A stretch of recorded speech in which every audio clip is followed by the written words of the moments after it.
Hello everyone. Thank you for having me this afternoon. My name is Anita Kingo Adahar, and I am going to be discussing to you today about the improvements in teachers' educational practice. Now, before I will be proceeding my task, my gratitude to you, Doc, for all you have done to us. So, in behalf of my colleague, Ma'am Sandra Cortejos, this afternoon, we will be presenting the topic about the improvements in teachers' educational practice. All right, so as according to one of the educators, great educators, he said that no matter how long you have been in the profession, educators always want and need to improve. So therefore, as educators, we teachers, we have to constantly innovate to adopt our style to the ever-changing needs of the new students. The new technology techniques are always emerging. So whether you've been an educator for almost 40 years or just for months, you should be looking for ways to improve your teaching quality. You know what? Students need to learn a wide range of abilities. So therefore, it is extremely important that teachers have a wide range of strategies to ensure that all students are able to achieve their best possible results. Now, in this topic, you will find some recommendations in teachers' educational practice.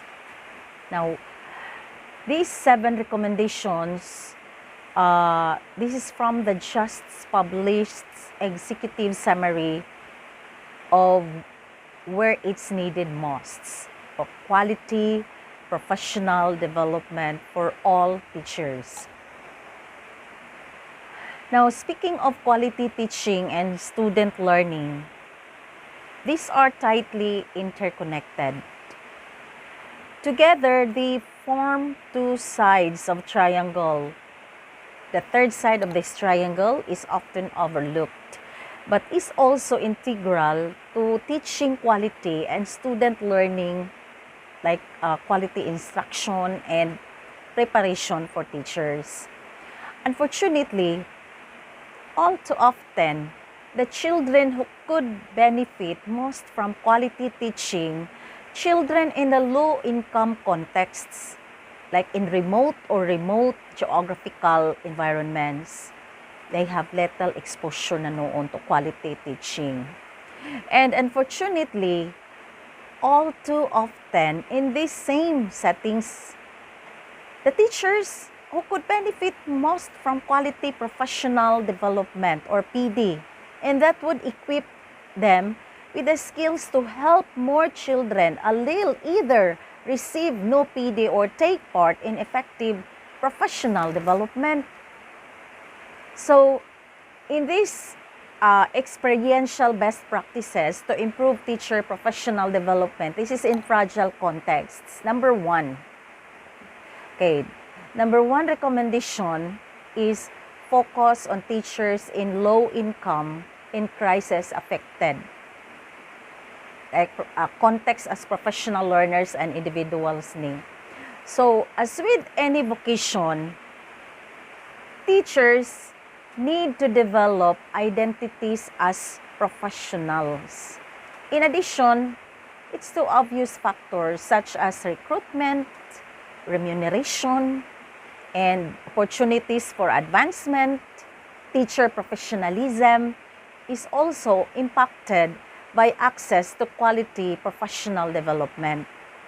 So it's hard to feel like a professional when you don't feel competent, or when you get no training or support, or when you teach children with severe academic and emotional needs, or when you have no idea on how to address these needs. but not simply any PD will do. As the guide notes, teacher professional development must focus on helping teachers employ high-yield instructional practices like formative assessment, feedback, clarity in explanations that have shown direct measurable impacts on student learning, as according to Haiti in 2009. Now, why it matters? Because a shortage of teachers harms students, teachers, and the public education system as a whole. Lack of sufficient qualified teachers and staff instability threaten students' ability to learn and reduce teachers' effectiveness, and high teacher turnover consumes economic resources that could be better deployed elsewhere.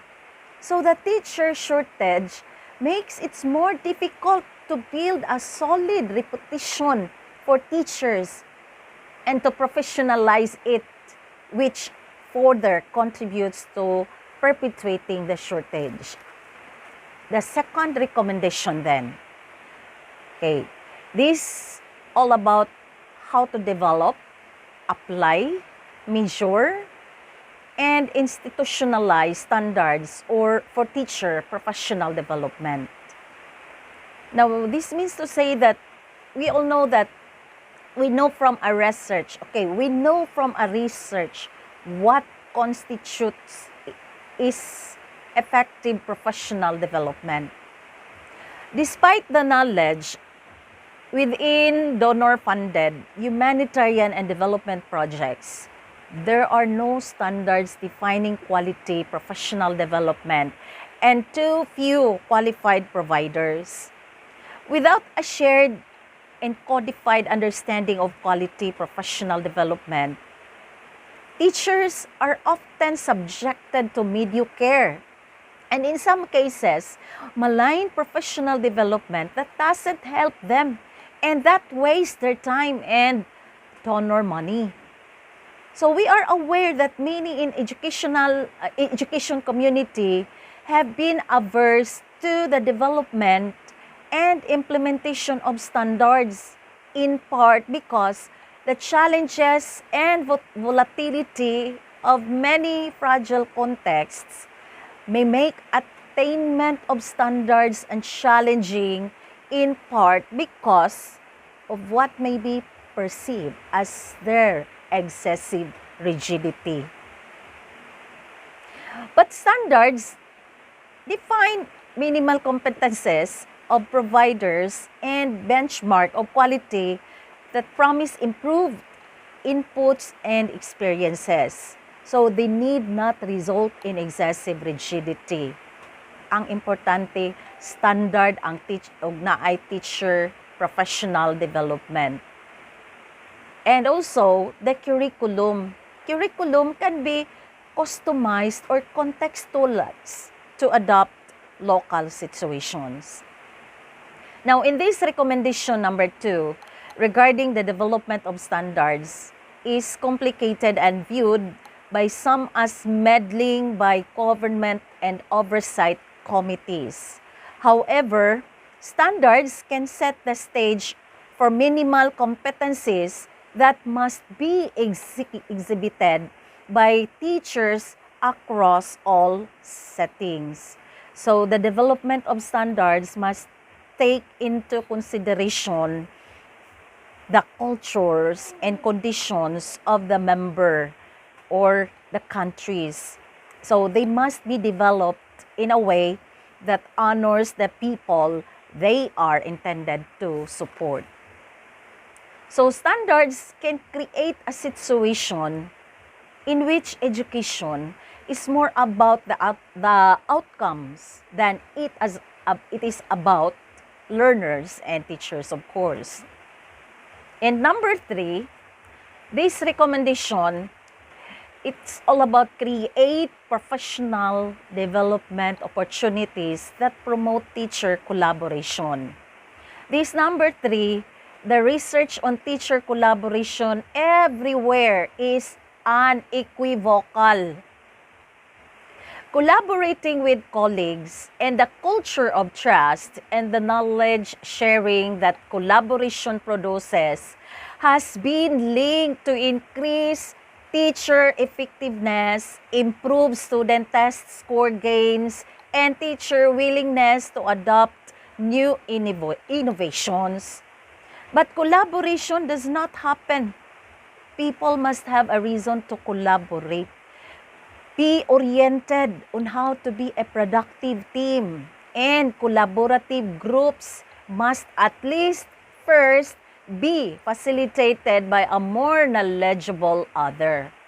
Now, here our guide proposes 3 actions to further promote teacher collaboration.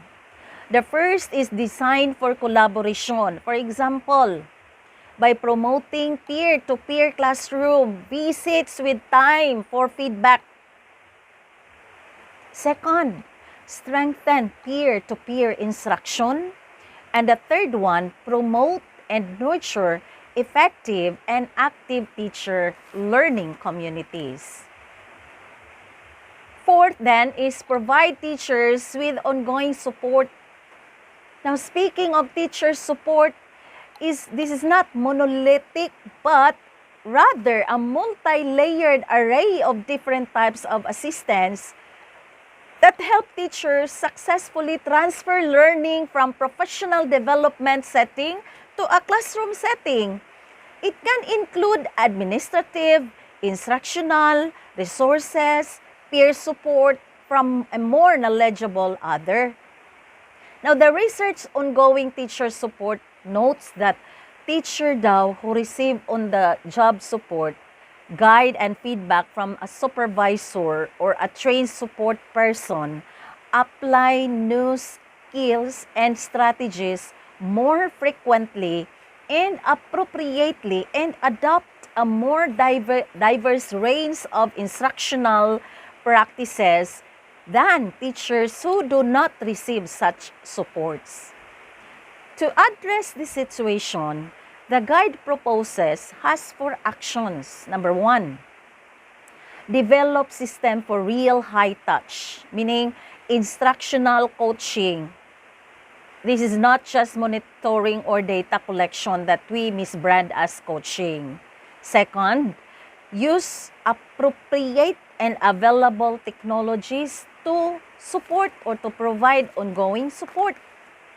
And the third one, shift PD or professional development away from workshops to more support-based interventions, modeling, coaching, observations, and feedback.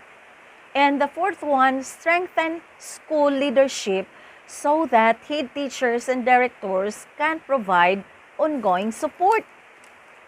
And the fifth one, invest a high-quality teacher educators.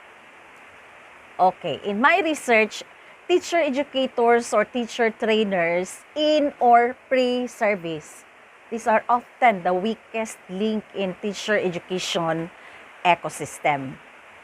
Implementing agencies eagerly inventory the shortcomings associated with many teacher training colleges of education run in service providers.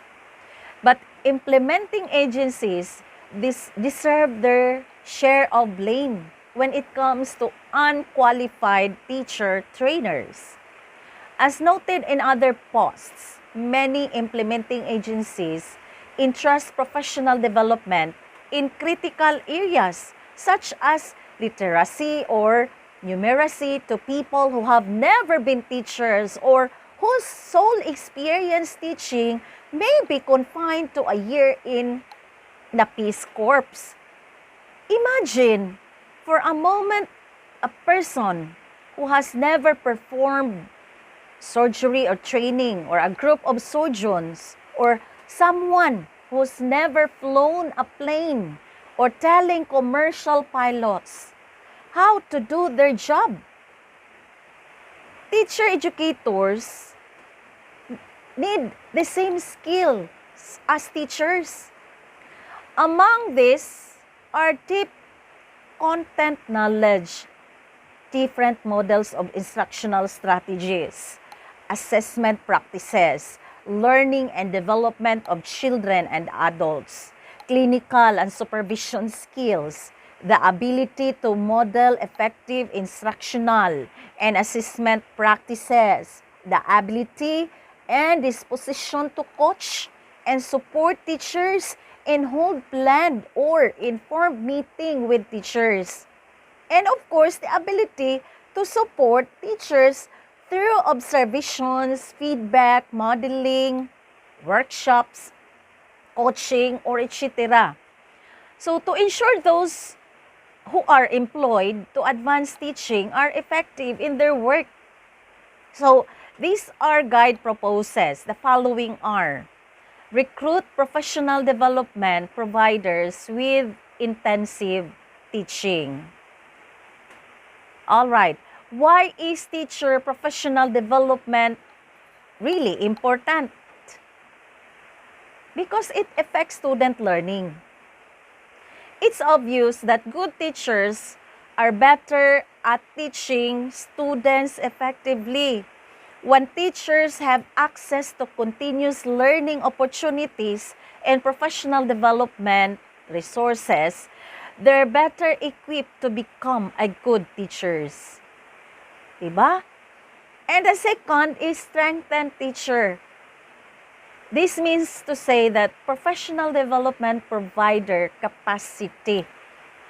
So educators typically use the term capacity in reference to the perceived abilities, skills, and expertise of school leaders, teachers, faculty, and staff, most commonly when describing the capacity of an individual or school to execute or accomplish something specific, such as improvement effort or teaching more effectively. So the term may be also encompass the quality of adaptation, the ability of school or educator to grow, progress, and improve.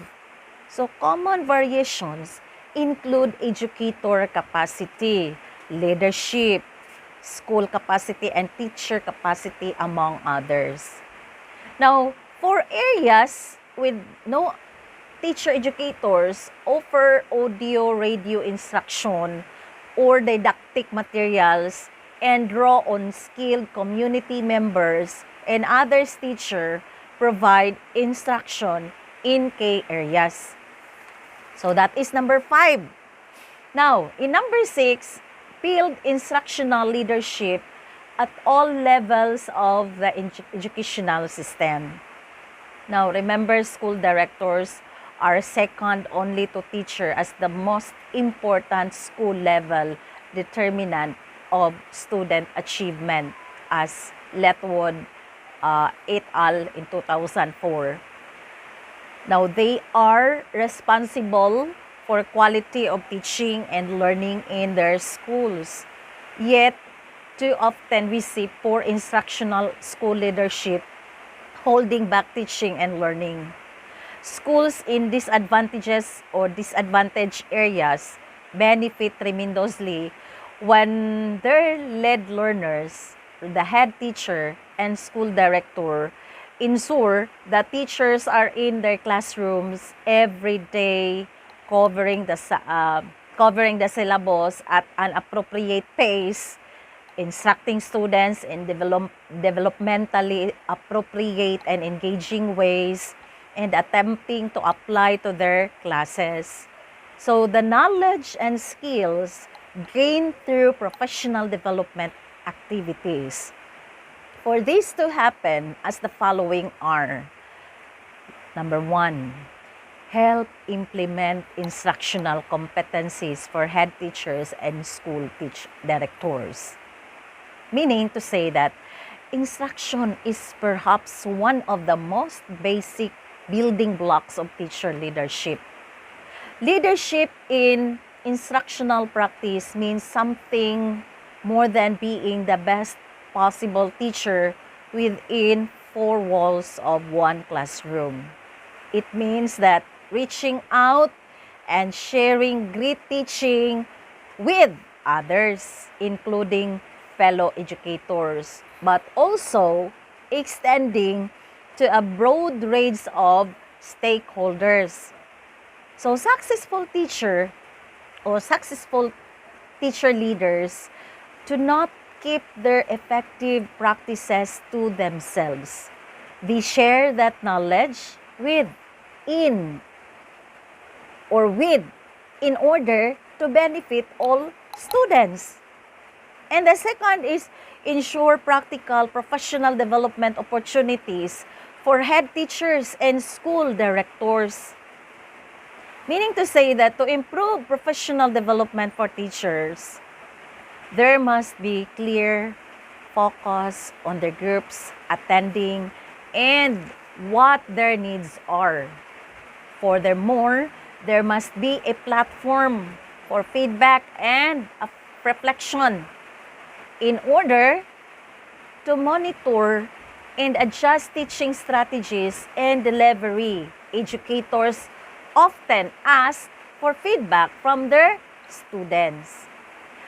What are some examples of professional development opportunities? Examples of professional development include college studies, online training programs, industry certifications, coaching, mentoring, and consultation. Those are some examples of professional development. And the third one, promote collaboration among head teachers and among school directors.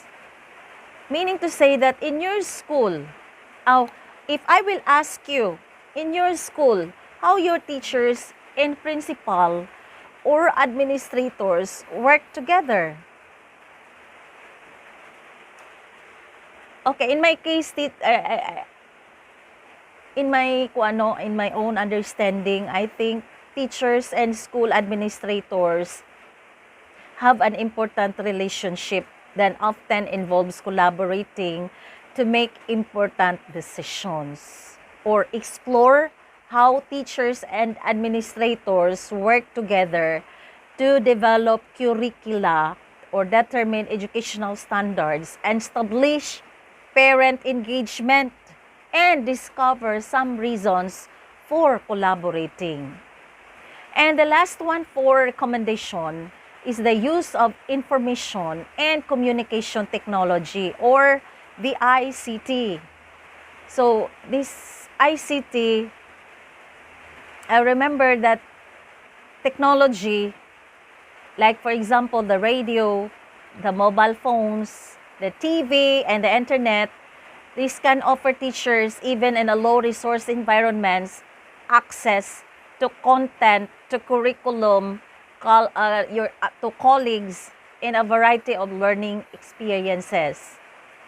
Now, according to the great scholar, technology, if part of an overall system focused on instructional improvement, can help reduce costs, increase impact, and offer information or skill development in previously unavailable forms.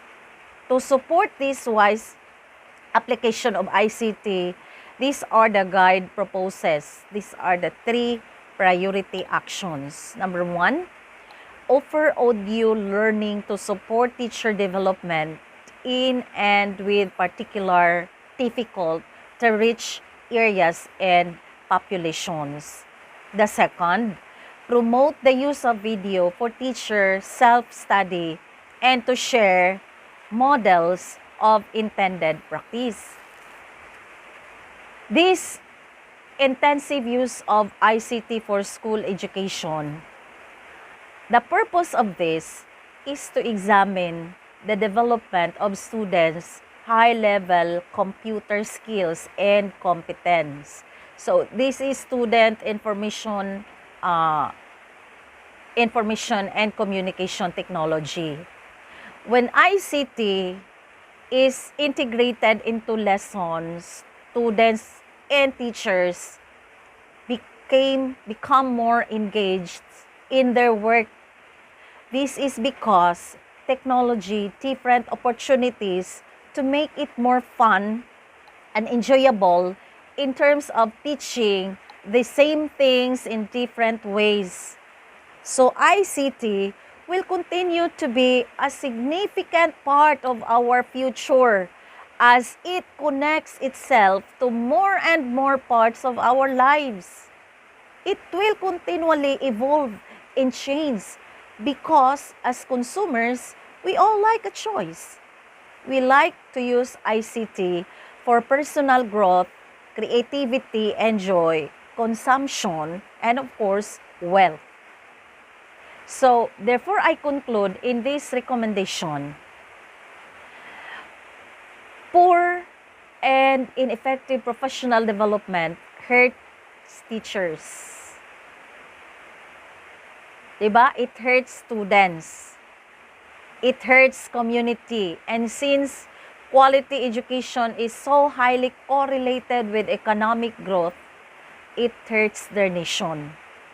While the above broad recommendations do not address all the intricacies of teacher professional development in fragile contexts, and I hope that we hope that this guide can jumpstart serious conversations about promoting the quality of professional development where it's needed most in the poorest and the most fragile context of the globe. So the 7 recommendations for teacher preparation outline appropriate measures to ensure teachers have the skills to provide quality education. It is important to consider to consider the guidelines for all levels of education, from early childhood to adult education. So as has been duly noted, education is a great equalizer, but it is only as good as educators themselves. So if I will ask you, my dear co-master Rand, what are the current issues in the Philippine education? This is nationwide ha. Okay, nationwide. In the Philippines setting lang. Now remember, nationwide, the Philippines faces several issues when it comes to educational system. Like for example, quality of education, budget for education, affordability of education, the dropout rate or out of school youth, the mismatch kaning gitawag og large amount of educated yet unemployed. We have brain drain tungod siguro sa COVID na ang atong utok na drained na kayo. Social dimension or social divide. So speaking of social divide, mo na siyang gitawag og naa na siya division.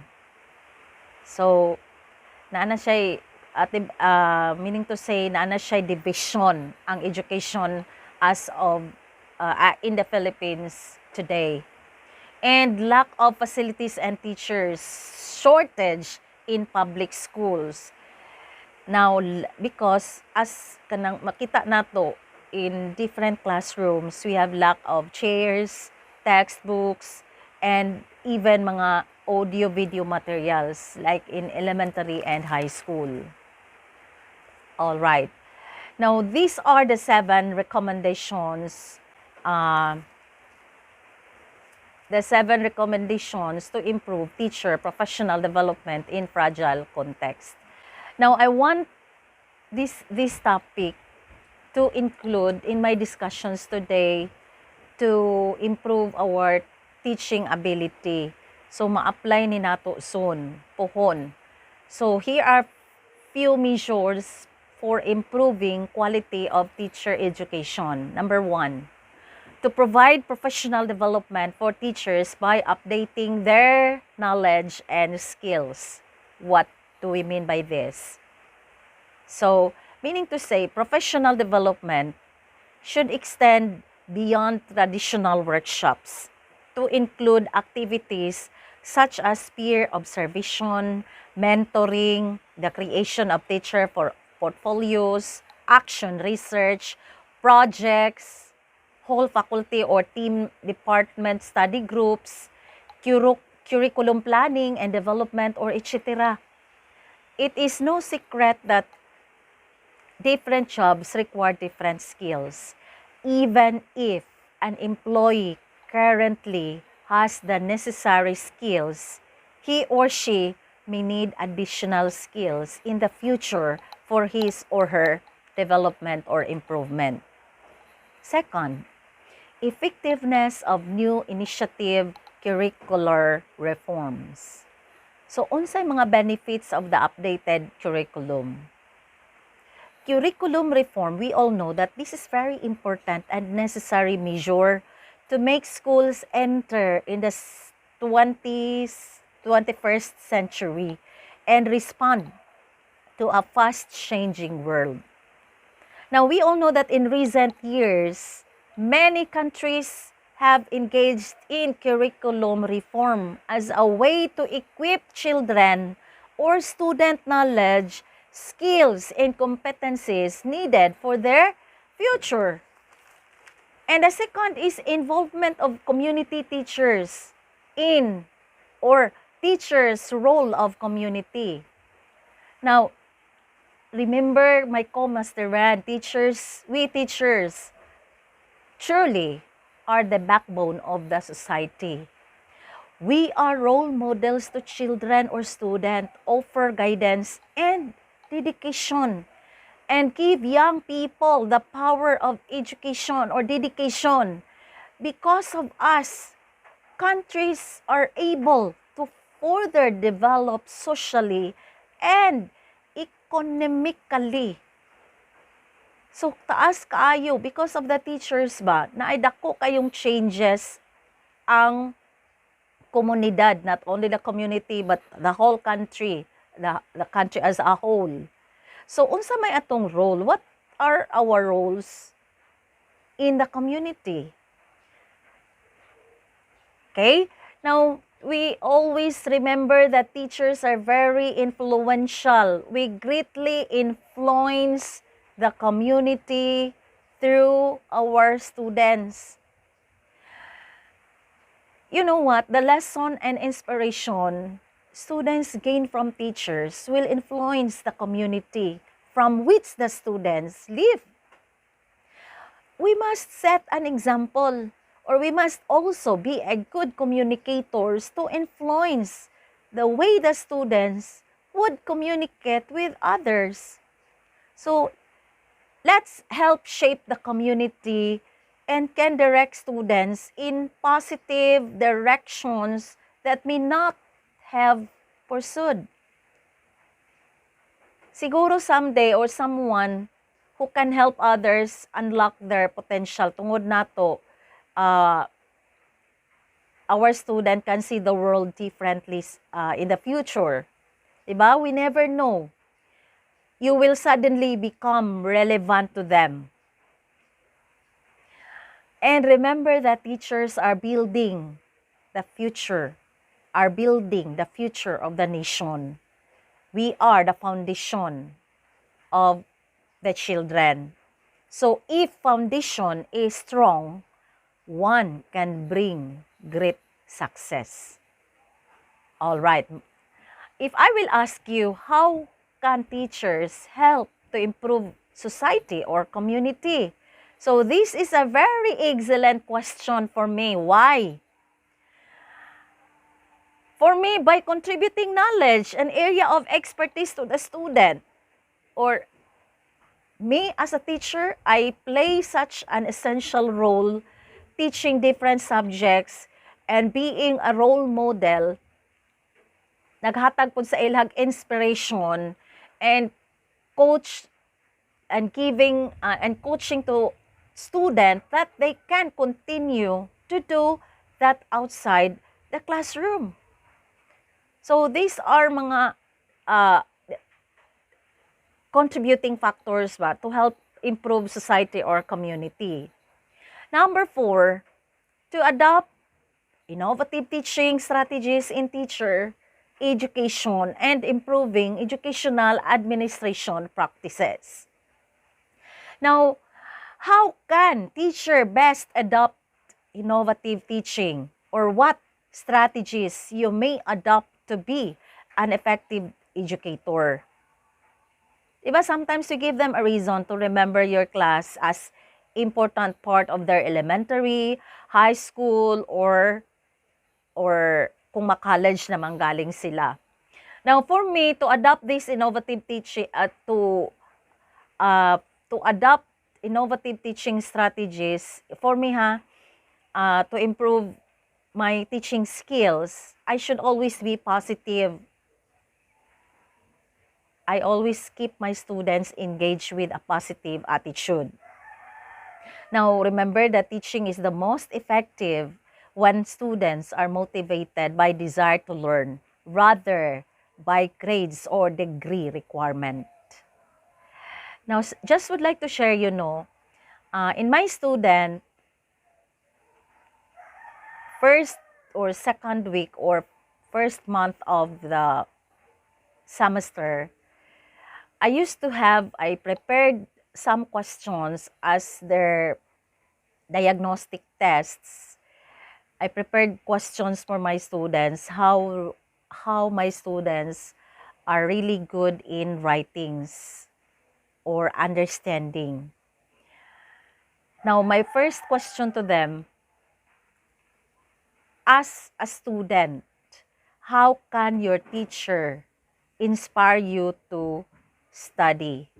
Are getting high grades motivating factor, are only motivating factor? You know what? After checking their papers or after checking their output, some of the students says that they do not after grades. What matters most, ang importante sa ilaha nga, maka-learn sila gikan sa ilang instructor or lang teacher, and then ilang madala pag sila na ang mahimong professional or manarbaho na. So, some of those wala gyud sila nag-after sa grades. Now, learning and teaching man good are challenging. But it doesn't mean that you can't have fun in the classroom. Stay focused lang. But don't be afraid to be creative and innovative. Allow yourself to be enthusiastic and find ways to let students see what is interesting about your subject. The second, I always be prepared. I should always know the course material. Kay if students are required to attend lectures and read assignments, then it seems reasonable that you would do the same. Think about that, or think about those mga material that can be most effective para sa imong demonstration or imong klase, and what are those mga design and strategy. The third is, I should always be organized. Now, for me, I always have a plan for what to teach, to illustrate the key points and essential contexts to help my students integrate all of their work like reading, laboratories, exams, papers, lectures, or etc. This is for every subject. Given that there is never time to teach everything, choose the most important concept na lang and show how they are related. Then explain ideas so students mastered. So whether from your subject course or your previous classes, then show the students how and what they are learning now, and i-connect dito sa material covered later in your course. Ika-fourth is clear. So, effective teachers can explain complex ideas in simple ways. Ayaw na pagkadaghag problema. Kay mahimo kang complicated. Mahimo ng complicated. The more nga di kasabot ang bata. So, as you develop expertise in an academic field, it is easy to forget that students may have no prior knowledge of fundamental concepts that you take for granted. Imong buhaton, help students understand and use new terminology so that they can become fluent in the language of your discipline.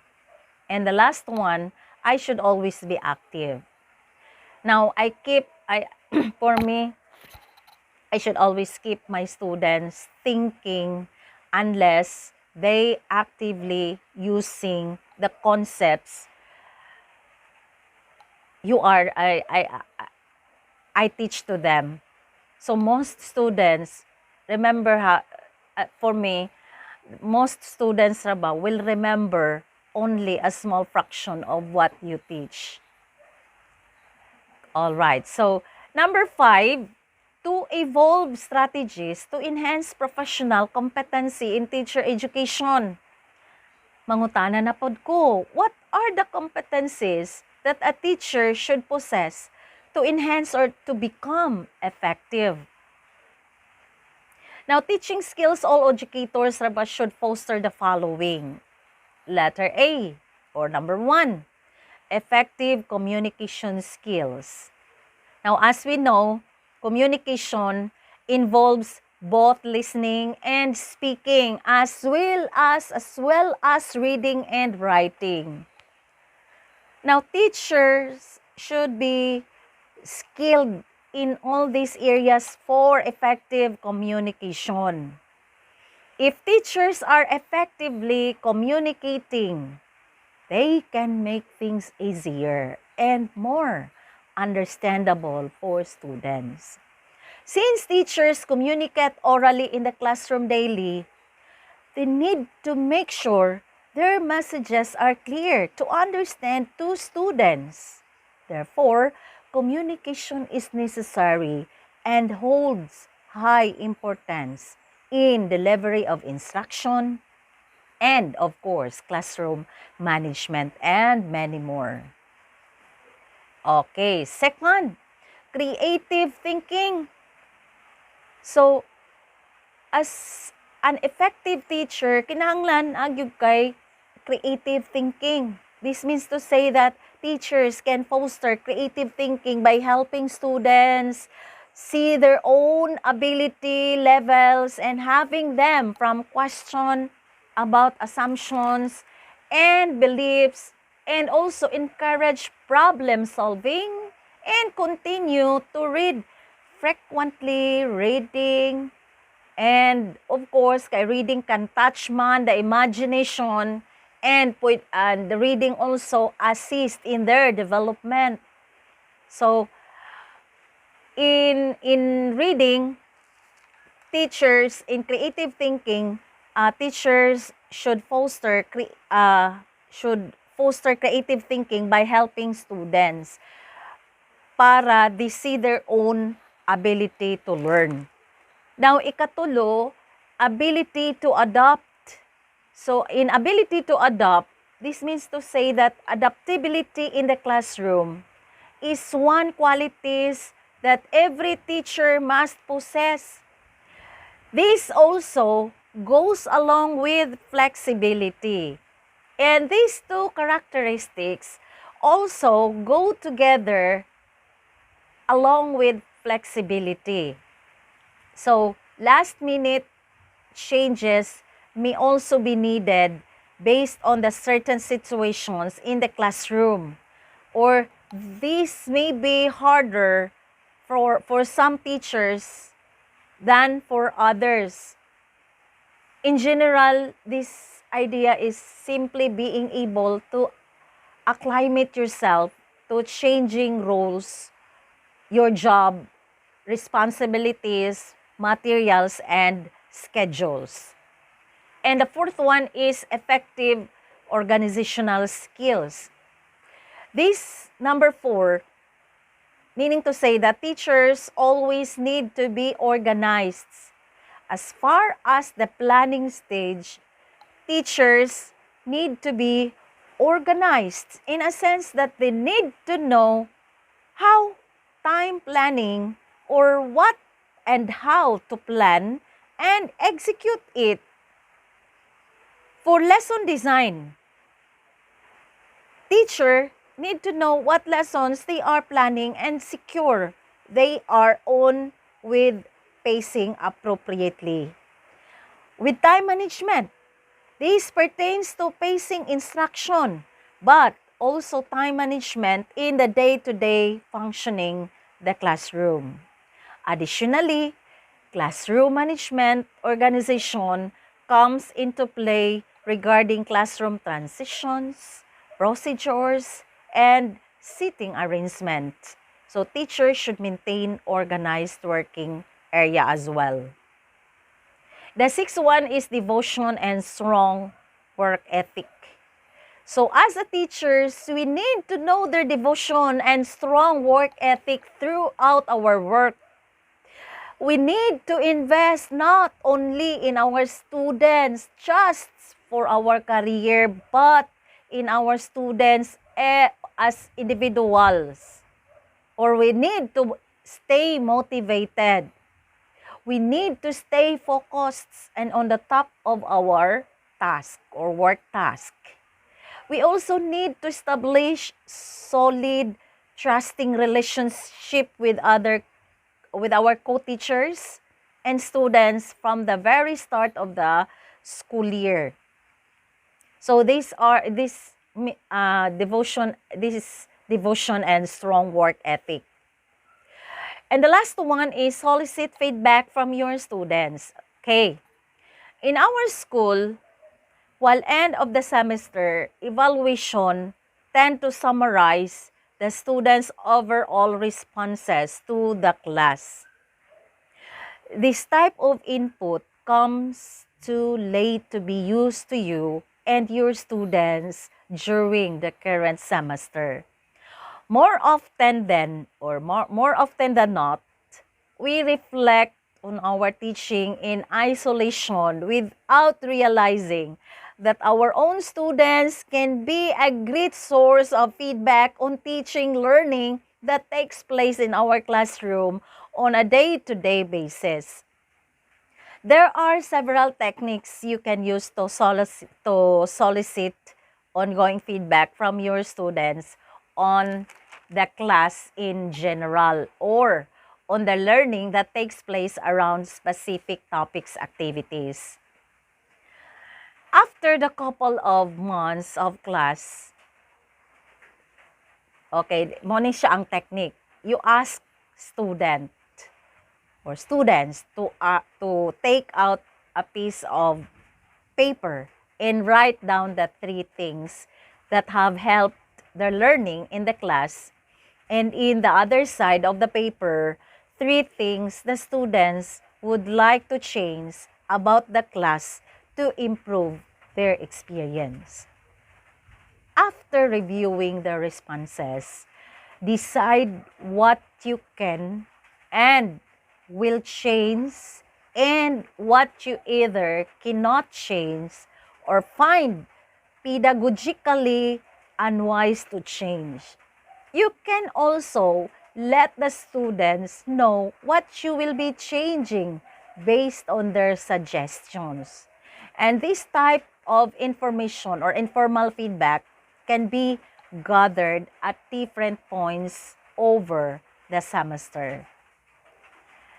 All right, so the last one is knowledge in the field. Remember, we need to be knowledgeable in the field of education. And this includes staying up to date on research, attending meetings and professional development, and emerging ourselves in our knowledge with our teaching practice. We need to stay current in the world of education research on various topics, as well as partaking action in professional development to further our education and experience among colleagues. And finally, as a summary of this, these are some of the various skills that all teachers should foster. Remember, we teachers are always striving for improvement in our career and to make our classroom the best environment possible. Before I will end, let me remember this quote. Teaching is a profession that requires so many different hats for one person. Thank you and good afternoon.